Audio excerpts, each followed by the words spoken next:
पिताजी के संस्कार ऐसे थे कि 1990 से पिताजी अल्प अपने वेतन में से भी है ना दान देते थे। और हमने देखा कि पिछले 30 साल से हमारे पूरे परिवार में कहीं कोई कमी नहीं आई। तो उसी का एक निमित्त मात्रा में छोटा सा एक अंश के रूप में मैं भी अपने स्वामी जी को, संगठन को, संस्था को यथासंभव मदद करता हूँ। लोग कहते हैं ना बरकत होती है, और आजकल तो ढोंग पाखंड ऐसा चला हुआ है, बोले उस बाबा के पास में जाओ, कोई गोलगप्पा खिलाने वाला बाबा, बोले कृपा नहीं हो रही, बोले कृपा नहीं हो रही तो ऐसा करना समोसे खा लेना। बोले महाराज कृपा नहीं भी, समोसे तो खा लिए थे। बोले किससे खाए थे? बोले लाल चटनी से खाए थे। बोले इस बार हरी चटनी से खा लेना, कृपा हो जाए। ये जो कृपा का कारोबार चल रहा है ना, फिर कुछ दूसरे गुरु आते हैं, बोले जो है महाराज कृपा नहीं हो रही। बोले मैं मंत्र नहीं देते हो? बोले मैं मंत्र दूंगा, मंत्र बोलना नहीं आता है पाखंडियों को। इतने अज्ञानी, इतने कहते ना शठ, एकदम निपट्ट मूर्ख, जिसको कहते हैं ना आम भाषा में, खड़ी भाषा में निपट्ट मूर्ख लोग, जिनको वेद का ज्ञान तो बहुत दूर की बात नहीं, वेद की कभी जो संहिता है वो पलट के देखी नहीं होगी, देखी होगी तो पढ़नी नहीं आती। वो क्या देने लगते हैं? बोले गुरुजी मंत्र देते हैं, मंत्र नहीं मंत्र देते हैं। और बोले मंत्र में भी, और फिर जब गुरुजी आते हैं ऐसे आंख बंद करके बैठ जाते हैं, आंख खोलते हैं ऐसा लगता है कई युगों की बाद समाधि से उठे होंगे, इतना पाखंड करते हैं। फिर बोले मंत्र तो है लेकिन पासवर्ड तो मेरे पास में है। बोले से कंप्यूटर पासवर्ड से चलता है ना, ऐसे मंत्र भी पासवर्ड डालने से ऑन होता है। अच्छा, इतने मूर्ख लोग हैं, भोले भाले लोग हैं। मैंने कहा ना, गुरु लोभी चेला लालची, दोनों खेले दाव, भाई भवसागर में डूबते बैठे पत्थर की नाव। ऐसा कारोबार चल रहा है। मैं इसलिए कह रहा हूं, ये जो कृपा है ना, कृपा ना कोई गुरु करता है, ना कोई कृपा कोई देवी देवता करता है। कृपा तो हमारे कर्मों से होती है। कर्म अच्छा करो, गुरु भी कृपा करेंगे, सारी दैवी शक्तियां भी कृपा करेंगे, भगवान भी कृपा करेंगे। आप अपने कर्म अच्छे करो। कर्म अच्छे नहीं करते और कहते हैं शनि खराब हो रहा है। अरे शनि खराब नहीं हो रखा, तेरा कर्म खराब हो रखा है। ये जब आया था यशपाल, मैं इसलिए बोल रहा हूं, मुझे याद है उस समय ये काफी आर्थिक संकट में था। तो वो बोले स्वामी जी बस एक बार सेवा का मौका दे दो। ये C&F थोड़ी लेने आए थे। C&F लेने की तो इसकी उस समय जैसे कहते हैं ना कि हैसियत ही नहीं थी। बिल्कुल सही है। C&F लेने की तो हैसियत नहीं थी। उस समय जो आया था कि स्वामी जी इस समय बहुत संकट में है परिवार, और क्योंकि जीवन भर जो इनके पिताजी ने सेवा की गुरुकुलों की, आर्य समाज की, तो हमारे जो श्रद्धेय गुरुदेव उन्होंने कहा स्वामी जी बच्चे बहुत अच्छे हैं, एक बार इनको आशीर्वाद देना चाहिए। तो व्यक्ति को अपना काम प्रामाणिकता से करना चाहिए। हेरा फेरी करके तुमको ऐसा लगता है कि एक बार हम 2, 4, 5, 10, 20, 50 हजार रुपये कमा लेंगे, चोरी का धन मोरी में। बच्चे बीमार होंगे, पति बीमार होगा, पत्नी बीमार होंगे, माता पिता को हार्ट अटैक होगा, किसी को कैंसर होगा, सब खत्म हो जाएगा। जो गलत काम करते हैं उनके पैसे में कोई बरकत नहीं होती है। आदमी राजी हो लेता है थोड़ी देर के लिए, मैंने कमा लिया। आपको बरकत होगी, आपके जीवन में समृद्धि आएगी। मैं आपको विश्वास दिलाता हूं, मैं तुम्हारे सामने बैठा हुआ इस बात को जैसे कहते हैं पूरी प्रामाणिकता से कह रहा हूं। ये 100% गारंटेड बात है, ये साइंटिफिक बात है, ये यूनिवर्सल बात है कि आप अपने काम को पूरी ईमानदारी से करो, पुरुषार्थ में कोई कसर नहीं छोड़ो, और मर्यादा का एक बार भी अतिक्रमण न करो। जो जहां ये आज हमारा भाई यशपाल पहुंचा है, वही यश आपको भी मिलेगा। शुरू किया था तो इसके पास में लाख रुपए की कमाई नहीं थी महीने की, आज ये 100 करोड़ का टर्नओवर कर रहा है। कोई पाखंड से नहीं कर रहा है, पवित्रता से कर रहा है। मैं इसलिए इस बात को कह रहा हूं, कुछ लोग ना छोटे मोटे लोभों में आ जाते हैं, काम अपना ईमानदारी से मेहनत से करते नहीं। ईमानदारी के साथ मेहनत भी जरूरी है। कुछ ईमानदार तो है लेकिन पुरुषार्थ नहीं करते। तो भाई ईमानदारी से आपको सुख तो मिलेगा, लेकिन पुरुषार्थ से आपको प्रॉस्पेरिटी भी मिलेगी। पुरुषार्थ की बिना प्रॉस्पेरिटी नहीं मिलेगी। ईमानदार तो एक झोपड़ी में रहने वाला भी है, तो उसको सुख मिलेगा, ईमानदारी का सुख है। लेकिन एक समृद्धि का भी सुख है, उससे वंचित रह जाएगा यदि पुरुषार्थ नहीं करेगा। पुरुषार्थ करो। तो किसी का पैसा मारा तो नहीं है इस बार? नहीं, मैं बिल्कुल सही कहा। मैं जब CNF मुझे महाराज जी ने आशीर्वाद से दिया, मैं उस वक्त यहीं पे महाजन भवन में मीटिंग थी। हम पहले महाजन भवन में मीटिंग होती थी हमारी, तो महाजन भवन में मीटिंग हुई थी। क्योंकि अपना भवन था नहीं, महाजन भवन में मीटिंग हुई, और हम उन 7 लोगों में मैं एक सौभाग्यशाली था कि हम पहले 7 लोगों के CNF दिया। उस मीटिंग के बाद मुझे CNF तो यानी प्रिंसिपली दे दिया गया था। तो मैं यहाँ से अपने सपरिवार, शिमला का मेरा टूर था, मैं शिमला निकल गया गाड़ी से। शिमला के रास्ते पे था तो आदरणीय भाई भरत जी का फ़ोन आया कि आपको CNF दे दिया गया है, उसका इतना इतना आपको व्यवस्था रकम की करनी पड़ेगी। मैं आप लोगों से इसलिए शेयर करना चाहता हूँ, जो महाराज जी ने कहा बिल्कुल सही कहा। जो रकम मुझे बताई गई वो तो मैं उस वक्त कभी सोच भी नहीं सकता था। मैंने अपना शिमला टूर वापस किया, और वापस मैं दिल्ली आया और दिल्ली से नागपुर गया, और रास्ते भर मैंने अपने जितने भी परिचित लोग थे और जितने भी अपने दोस्त थे, अपने सगे संबंधी थे, उनसे किसी से 25,000, किसी से 50,000, किसी से 1 लाख, जो यथासंभव हुआ हाथ जोड़ के लिया, और हाथ जोड़ के मैंने वापस किया। और आज जो मैं जिस जगह खड़ा हूँ, मैं सिर्फ और सिर्फ स्वामी जी और इस संस्था के कारण खड़ा हूँ। तो ये सच्चाई है जो स्वामी जी कहा है कि हाथ जोड़ के मैं लिया, और उनको 3 महीने, किसी को 6 महीने, किसी को साल भर के अंदर इस दिया। और मैं महाराज जी ये बताना चाहता हूँ कि नवंबर तक के मेरे CNF की बिक्री 100 करोड़ से ऊपर हो गई है, आप लोगों के सबके सहयोग के कारण। और मैं इस वर्ष 160 करोड़ का मेरा टारगेट है, वो मैं निश्चित ही पूरा करूंगा, ये मुझे पूरा विश्वास है। मैंने अपने स्टाफ को लेके, अपने मार्केटिंग टीम को, कि मुझे 15 करोड़ का हर महीना, अभी 4 महीने बचे हैं, दिसंबर, जनवरी, फरवरी, मार्च, 4 महीने 15 करोड़ से नीचे होना नहीं चाहिए, क्योंकि ये हमारे सीजन का समय है। सबसे महत्व के ये 4 महीने हैं, और मैं विश्वास दिलाता हूँ कि आपका आशीर्वाद होगा, और हम सबकी ताकत बन के हम उसको पूर्ण करेंगे महाराज जी। और 160 करोड़ के नीचे मैं किसी भी हालत में इस साल नहीं जाऊँगा, ये मुझे विश्वास है, और आपको भी मैं विश्वास दिलाता हूँ महाराज जी। अब हमारे जैसे यशपाल खड़ा है यहाँ, मैं इसलिए बोल रहा हूँ, हमारे सारे SD बैठे हुए हैं, 60 SD हैं, सब 100 करोड़ का करो तो हो गया 6,000 करोड़। 6,000 करोड़ से ज्यादा हो जाएगा। 150 करोड़ का करो तो 7,000 करोड़ हो जाएगा। तो ये डाबर ने तो पूरे देश के करोड़ों लोगों के शेयर के पैसे लेकर के इतनी समृद्धि प्राप्त की है, तुम डाबर को तो एक साल की छलांग लगा करके पार कर जाओगे। और वो कितना सैकड़ों करोड़ रुपए का विज्ञापन देते हैं विदेशी कंपनियां। ये चलो, ये तो हिंदुस्तान की कंपनी का मैंने उदाहरण दिया। विदेशी कंपनियां जो हजारों करोड़ रुपए का ऐड दे करके जहां नहीं पहुंचे हैं, आप एक बार पुरुषार्थ कीजिए, थोड़ा सा हिम्मत करके, हौसला रख करके आगे बढ़िए, ये काम वहां पहुंच जाएगा जिसके ऊपर पूरी दुनिया में रिसर्च करेंगे लोग, ये काम हो कैसे रहा है। कार्य सिद्धि सत्य भवति महतम नोपकरणे, जो शास्त्र में लिखा है उसको सत्य कर देंगे आप। हौसला होना चाहिए आदमी के भीतर, प्रामाणिकता होनी चाहिए, तड़फ होनी चाहिए। आज ये 100 करोड़ का काम कर रहा है, पहले 25-50 हजार रुपए उधार लिए इसने, उनको ससम्मान वापस दिए, कृतज्ञता के साथ काम किया ना। यहां पतंजलि चिकित्सालय वाले, भाई आपके पास कम है तो अपने किसी मित्र से ले लो, बैंक से ले लो, अब तो इतने साल हो गए आपको कार्य करते करते, इसमें पूंजी भी लगाओ। पूंजी, पुरुषार्थ, अनुभव, नॉलेज और कृतज्ञता, निष्ठा कि मुझे काम करना एक मिशनरी की तरह। इसलिए हम कहते 4 चीजें जिसके पास में।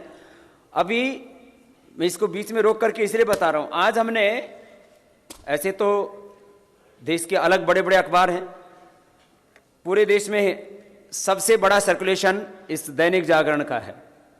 उसके अंदर आज ये अखबार के अंदर, ये जैसे सभी अखबारों के अंदर दिया था, 2 पेज का पूरा जो है फ्रंट पेज से लेकर के और सेकंड पेज के ऊपर ये विज्ञापन दिया गया, इसलिए कि लोगों को पता ही नहीं कि पतंजलि के क्या क्या प्रोडक्ट आते हैं, खाली जानकारी के लिए। और हालात ये है कि आज हजारों लोग फोन कर रहे हैं कि जी स्वामी जी हमें यहां पर ये चिकित्सालय दे दो, हमें यहां पर ये डिस्ट्रीब्यूटर दिलवा दो। सुबह से लाइन लगी पड़ी है, 6 बजे से लेकर के रात को 10 बजे तक अपने यहां पर जो कॉल सेंटर है उसके ऊपर फोन आ रहे। जब चीजों के बारे में बहुत लोगों को तो जानकारी ही नहीं अभी तक, क्योंकि एक सीमित दायरे में, हमने भी इसको एक सीमा के अंदर ही कहा, उससे ज्यादा नहीं कहा। लेकिन जब चीजें आगे बढ़ रही हैं, आप थोड़ा सा हौसला रख करके आगे बढ़ो। ये काम करने में कोई कठिनाई थोड़ी बहुत आएगी, आने तो क्या समस्या है। कैसे आगे बढ़ाया तुमने यशपाल जी, आप ही बता दो। हाँ जी, मैं आयुर्वेद क्षेत्र से जुड़ा हुआ हूँ, था पहले भी, थोड़ा सा बेसिक नॉलेज था। आज जो चिकित्सालय मेरे 1-1 लाख, कुछ तो मेरे 1.25 लाख तक भी जाते हैं, लेकिन एक एवरेज में 1 लाख रुपए का प्रतिदिन का मेरे आ रहे हैं। उसका एक मैंने छोटा सा यहाँ पे वो लाया हूँ कि जैसे मेरी च्यवनप्राश है, च्यवनप्राश का सीजन है, इसका स्टॉल मैंने लगाया था। और इस स्टॉल में महाराज जी लगभग मैं 4 से 5 किलो च्यवनप्राश रोज बांट रहा हूँ मैं। भले उसमें कोई ले ना ले, लेकिन बंटवा रहा हूँ मैं चम्मच से, 10-10 ग्राम, 5-5 ग्राम जो भी है, जो भी आता है इनके यहाँ चिकित्सालय में। तो ये 5 किलो च्यवनप्राश तो खिलाने में दे देते हैं। 3 सेंटरों पे ऐसे स्टॉल लगे हुए हैं, और ये स्टॉल्स की कीमत भी लगभग 5 से 6 हज़ार रुपये एक स्टॉल की कीमत है। तो जो भी लगभग 200 से 250 पेशेंट या कस्टमर्स जो आते हैं उसको हम खिलाए जाते हैं। तो एक तो ये है, हमें एक तो मैं महाराज जी इसमें थोड़ा सा ये भी बताना चाहता हूँ, च्यवनप्राश का तुमने अलग से स्टॉल सा लगाया हुआ? स्टॉल से ज़्यादा खाया महाराज जी, दुकान के सामने कैनोपी बोलते हैं उसको। तो हमें इसको बढ़ाना कैसे है, हमें ये बढ़ाना है, इस तरह से इसको काफ़ी हमें मेहनत करनी पड़ती है। मेरी धर्मपत्नी स्नेहलता इसमें मुझे बहुत सहयोग देती है। डिस्प्ले जो महाराज जी कहते हैं, आदरणीय राकेश जी ने कहा, डिस्प्ले हम लोग नहीं दिखा पाते हैं, हम अपना आइटम्स का डिस्प्ले नहीं कर पाते हैं, आइटम को नीचे छुपा कर रखते हैं। सामने में क्या रखा है, आसोरिस्ट, चूरन, ये तो नीचे रख लीजिए, आप ऊपर दिखाइए वो जो आदमी को पता नहीं है। आज भी लगभग हम समाज में जाते हैं और उनको बताते हैं कि हमारे दंत कांति आती है, पेस्ट आती है, शैम्पू आती है, अच्छा ये भी आता है आइटम, ऐसे अधिकतर लोग पूछते हैं। क्यों? क्योंकि हमने उनको यहाँ तक सीमित कर दिया है कि हमारे पास तो सिर्फ दवाइयाँ हैं, रोगों के निदान है। तो हम ये जो फूड आइटम्स हैं, जनरल आइटम्स हैं, कॉस्मेटिक्स हैं, ये हम नहीं बता पा रहे उनको, हम उनको डिस्प्ले नहीं कर पा रहे। महाराज जी ने कल भी कहा यूएसपी का मतलब क्या है, यूएसपी का हमारा यूनिक सेलिंग पॉइंट क्या है, हमारी विशेषता क्या है। तो हम उसकी जो विशेषता है, हमारी यूनिक सेलिंग पॉइंट, वो हम उस तक नहीं पहुंच पा रहे हैं। जैसे बिस्किट है तो उसमें आटे के बने हैं, मैदा नहीं है। हमारी सोन पापड़ी है उसमें है ना मैदा नहीं है। हमारी मेहंदी है उसमें केमिकल्स नहीं है। या जो भी उद्देश्य है संस्था का, वो ये है कि अच्छा स्वस्थ चीज़ हम प्रदान करें समाज को। तो ये हमारी यूएसपी है, हम इसको हमारे समाज तक के हमारे कस्टमर को हम नहीं पहुंचा पाते हैं। तो एक तो है ना, इसको बताइएगा, अधिक से अधिक लोगों को शेयर करिएगा। इसमें एक पैम्पलेट्स भी हैं जो संस्था की ओर से तो आ रहे हैं, हम भी अपनी तरफ से ऐसे पैम्पलेट्स देते हैं कि जो इसमें अधिक से अधिक ओपन मार्केट के आइटम्स मालूम पड़ते हैं। इसका कॉस्ट लगभग 80 पैसा एक इसका आता है। तो इसमें लगभग 70 से 80 आइटम आ जाते हैं। तो ऐसे बांटेंगे तो निश्चित है ना उसका लाभ हमें मिलेगा। डिस्प्ले अधिक से अधिक करिए। हमारे स्टाफ को, जो हमारा स्टाफ है उसको, वो हमारी रीढ़ है, उसको ना भूलिए। क्योंकि मैं तो हर जगह नहीं जा पाता हूँ, फिर भी मेरा सेल इतना क्यों आ रहा है, उसको इंसेंटिव, उसका रिकॉग्नाइजेशन, उसकी मान्यता जब तक आप नहीं दोगे तो वो आपके लिए कार्य नहीं कर पाएगा। तो उस स्टाफ को इतना ट्रेन करिए कि हर महीने उसको मीटिंग करिए। हमें नए आइटम आते जाते हैं, उसकी क्या खासियत है हमें जानकारी नहीं है। हमें जानकारी है तो हम डॉक्टर से पूछ सकते हैं, संस्था से पूछ सकते हैं, लेकिन उसका स्टडी नहीं है हमारे पास, तो हम उसको बता नहीं पाते, प्रेजेंट नहीं कर पाते। इस कारण से भी हम लोग है ना कई चीज़ों को आगे नहीं रख पाते हैं, ला नहीं पाते हैं। तो स्टाफ को अच्छे वेल मैनर्ड रखिए, वेल ड्रेस्ड रखिए और उनको इंसेंटिव दीजिए कि ये जो कार्य हम कर रहे हैं इसमें आपका भी योगदान है। मैं प्रति वर्ष लगभग मेरे साथ में यहाँ पे कई लोग हैं, उनको पता भी है, लगभग 10 से 15 लाख रुपए इसी चीज़ पे खर्च करता हूँ हर स्टाफ के लिए। अभी 25 और 26 जनवरी को मैं नासिक उनको लेके जा रहा हूँ सिर्फ पिकनिक के लिए। पिछले बार हैदराबाद भी ले गया, महाबलेश्वर भी ले गया, शेगांव भी। तो एक ये उनकी इच्छा थी हैदराबाद आने की। मतलब महाराज जी के होगा आशीर्वाद तो हम वहाँ भी लेके चलेंगे, क्योंकि अभी यहाँ कोहरे का समय रहता है। तो एक रिकॉग्नाइजेशन स्टाफ का।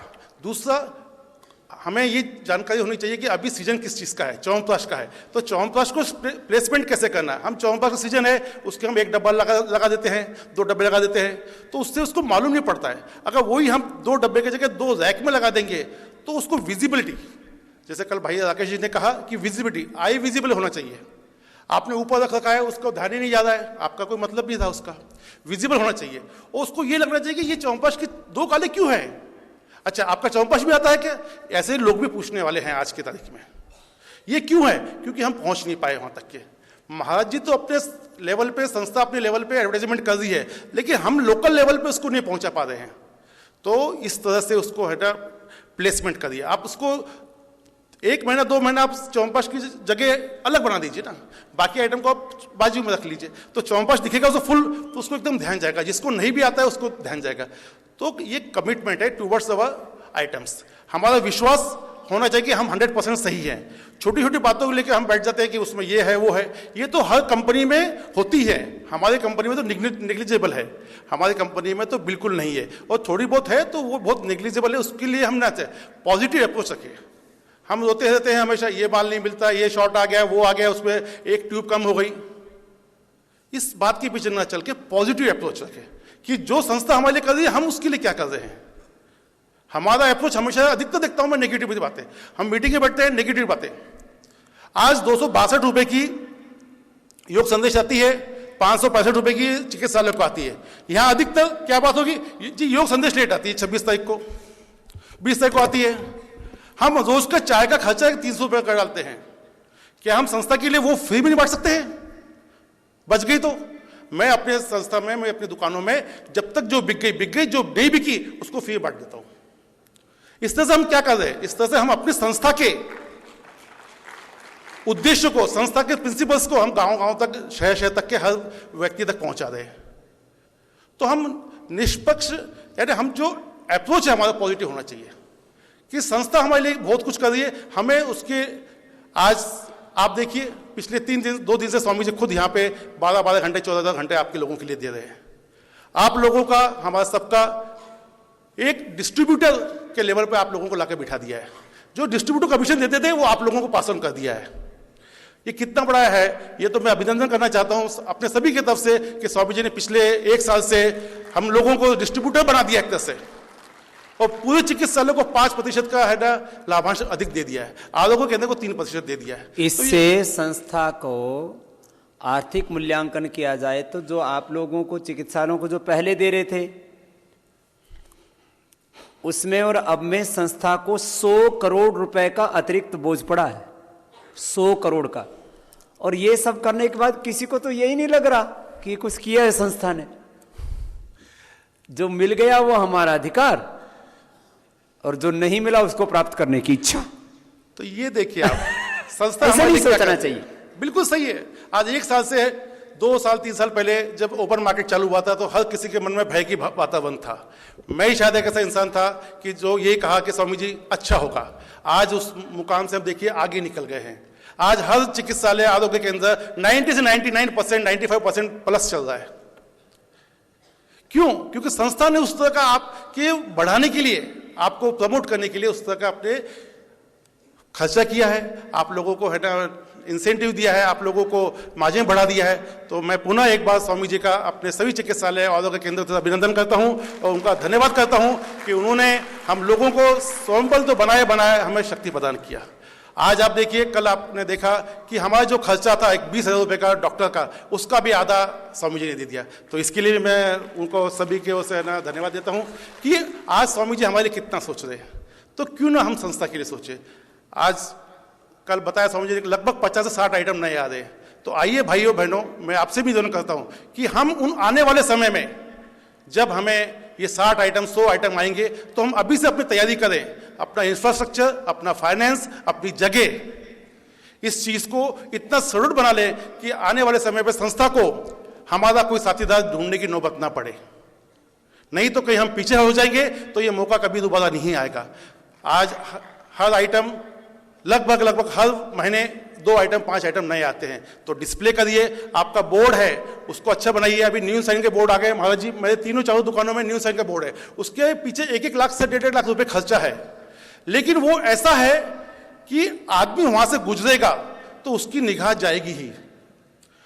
उसकी निगाह जाने को होना, अधिकतम आरोग्य केंद्र चिकित्सालय क्या सोचते हैं, अपने ग्राहक तो कहीं भी आएंगे, मानता हूं मैं, कहीं पे भी आएंगे, आपने गली में खोला तो भी आएंगे, आपने फर्स्ट फ्लोर खोला तो भी आएंगे, लेकिन वो वही ग्राहक आएंगे जिसको पता है। हमें वो ग्राहक नहीं चाहिए, हमें वो ग्राहक तो हमारे हैं ही, हमें वो ग्राहक चाहिए जो आम आदमी है, जो आम आदमी जा रहा है रास्ते से, उसको दिख रहा है तो वो भले आज ना लेगा, कल लेगा, परसों लेगा, लेकिन कभी ना कभी लेगा। ऐसे मल्टीपल होते। मैं आपको विश्वास दिलाता हूं, मेरे हर दुकान में फुटफॉल, जो रोज के आने के आदमी, वो कम से कम 800 से 1000 होते हैं। उसका कारण एक ही है कि मेरी हर दुकान बहुत ही प्रामाणिकता और एकदम मौके पे है। ऐसी दुकान है, वैसी रोड है, फुटपाथ है।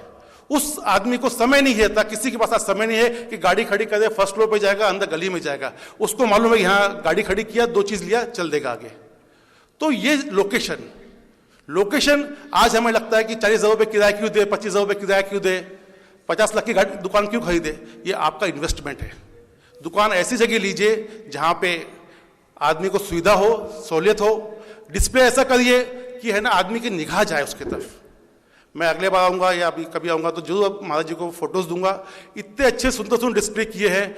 ये ओपन मार्केट के जो आइटम्स हैं, जो सुपर बाजार है, इस तरह की 2 दुकानें मैंने कर रखी है। उसमें भी जैसे कोल्हापुर वाले भाई को भी हुआ, मुझे भी 30 से 40% का उसमें फायदा हुआ। कारण क्या कि लोगों को मालूम पड़ा। और अभी कुछ दिनों बाद में एक 2000 फुट की, महाराज जी को मैंने कहा भी था, 2000 फुट का एक मैं पतंजलि सुपर बाजार लगा रहा हूं। और शायद वो स्वामी जी के आशीर्वाद होगा तो उनके हाथ से उद्घाटन करने की कोशिश करूंगा मैं, तो 2-3 महीने में होगा। तो आइए भाइयों बहनों, हम इस स्वामी जी के मिशन में जुड़े और अधिक से अधिक अपने आप का भी भला करें, समाज का भी करें, और संस्था का और महाराज जी का जो मिशन है उसको पूरा करें। महाराज जी, आपने मुझे बोला, इस लायक समझा, मैं आपका कृतज्ञ हूँ और आपका ऋणी हूँ। ओम।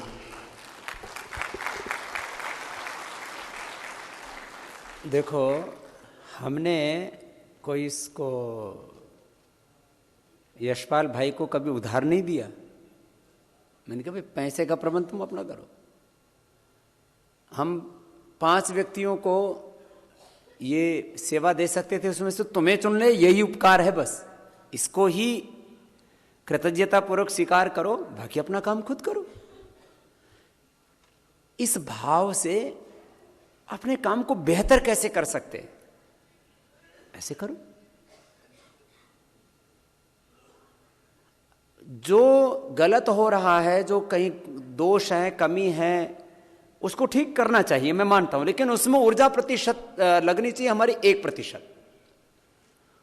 हमारी ऊर्जा का 1% ही जो कुछ गलत हो रहा है उसको ठीक करने में लगना चाहिए। 99% हमारी ऊर्जा पॉजिटिव दिशा में लगे। और हम कैसे चीजों को बेहतर कर सकते हैं, जैसे बोला लोकेशन, इन्वेस्टमेंट, मैनेजमेंट, उसके पीछे पुरुषार्थ, अपना स्वयं का इन्वॉल्वमेंट जब तक नहीं होगा बात नहीं बनती है, कोई भी हो चाहे। कुछ हमारे ऐसे भी हैं, एसडी भी हैं, कुछ चिकित्सालय वाले भी हैं, बोले ठीक है ये सेवा बाबा जी के नाम से कर रखी है, देखते ही नहीं। ऐसा नहीं होता। इनकी पत्नी से लेकर के, परिवार से लेकर के बच्चे तक उसमें इन्वॉल्व है ना, इन्वॉल्व होना पड़ता है खुद, तब काम बड़ा और खड़ा होता है। यहां जितने भी एसडी बैठे हैं, इनमें से करीब करीब जो है, मैं देख रहा हूं 90% ऐसे हैं जिनको इस काम का अनुभव नहीं था, फिर भी उनको हमने सेवा दी। मैंने कहा ये कृतज्ञ व्यक्ति हैं, इनमें श्रद्धा है, निष्ठा है, ये करेंगे। तो आप लोग कृतज्ञता के साथ भाई यशपाल जी की तरह उसमें पूरे खोकर के समाहित होकर पुरुषार्थ भी करो और ऐसा काम करके दिखाओ। ये खाली श्रद्धेय आचार्य श्री या स्वामी रामदेव के यश का, प्रतिष्ठा का, उनकी महिमा का प्रश्न नहीं है। यह प्रश्न इस बात का है कि स्वदेशी का सपना तो देखा महात्मा गांधी के पहले और महात्मा गांधी के बाद के भी बहुत से महापुरुषों ने। महर्षि दयानंद आदि प्रणेता हैं इस स्वदेशी के अभियान के वर्तमान युग में। महर्षि दयानंद सरस्वती से लेकर के, स्वामी विवेकानंद जी से लेकर के, महात्मा गांधी जी से लेकर के और मैंने आपको कहा कि मेरा हो तन स्वदेशी, मेरा हो मन स्वदेशी, ये तो गीत ही पंडित राम प्रसाद बिस्मिल का है। उन सारे महापुरुषों ने सपना तो देखा, लेकिन व्यवहारिक धरातल पर इन बड़े बड़े विशाल काय एमएनसी से के सामने खड़े होने की कोई हिम्मत ही नहीं कर पाता था। यदि ये मुझ जैसा एक अदना सा फकीर इस काम के लिए खड़ा हुआ है तो आप सबकी ताकत लग जाएगी, तो इस विशाल काय महाराक्षस को भी ढा देंगे।